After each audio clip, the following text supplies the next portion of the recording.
আপুরা, আমি কিন্তু মেহেদি পড়তে খুব ভালোবাসি। এই যে আপুকে বললাম, আপু আমাকে একটা ছোট সিম্পলের মধ্যে একটা মেহেদি এঁকে দাও। আপু কিভাবে যেন পদ্ম ফুল এঁকে আমাকে এঁকে দিল। আপু কি করে বুঝতে পারলো যে আমার পদ্ম ফুল খুব পছন্দ? এই যে আপু আমার হাতে এঁকে দিচ্ছে তার মন মতো ডিজাইন। আমি কিন্তু মেহেদি পরতে খুব ভালোবাসি, আমার খুব ইচ্ছে আছে আমার বিয়েতে আমি মেহেদি পরবো।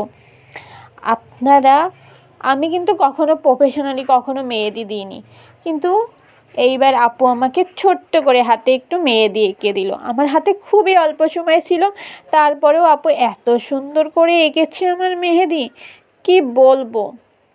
আপুর মানে আসলেই আপু মানে কি বলবো, ভাষা নেই, এত সুন্দর করে এঁকেছে, আমার খুবই পছন্দ হয়েছে ডিজাইনটা। আমি আবার একটু খুঁতখুঁতে টাইপের, এটাও পছন্দ হতো না, ওটা পছন্দ না, কিন্তু আপু ডিজাইনটা আমাকে খুব পছন্দ হয়েছে। আর সে কী করে বুঝতে পারলো যে পদ্ম ফুল বা শাপলা ফুল এই টাইপের ফুল আমার খুব পছন্দ, কারণ আমি পদ্ম ফুল খুবই ভালোবাসি। এই যে আপু আমাকে মেহেদি এঁকে দিচ্ছে, আপনারা দেখতে থাকুন। আর কে কে জানাবেন যে মেহেদিটা কেমন হয়েছে। আমাকে খুব সিম্পলের ভেতর করে দিতে বলছিলাম আপুকে, এই যে আপু করে দিচ্ছে। আপুর ফেস দেখানো যাবে না, কারণ আপু একটু ধর্মীয় রীতিনীতি মেনে চলে, আমি এটাকে সম্মান করি। এই যে আপু আমাকে হাতে এঁকে দিচ্ছে সুন্দর করে।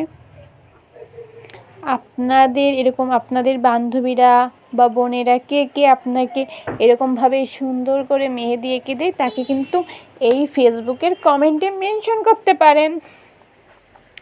এটা আপুদের এখানে অর্গানিক মেহেদি পাওয়া যায়, এছাড়া কাবেরী, নেহা এগুলোও পাওয়া যায়। আমি আগে সবসময় নেহা মেহেদি দিতাম, কিন্তু এইবার হচ্ছে আপু আমাকে হয়তো তাদের অর্গানিক মেহেদি দিয়ে দিল।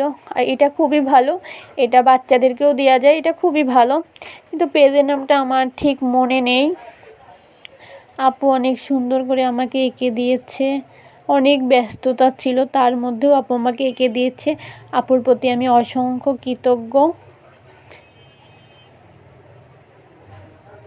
দেখতে থাকুন। এই তো আপু আমাকে সিম্পলের ভেতর গর্জিয়াস একটা মেহেদি ডিজাইন দিয়ে দিল।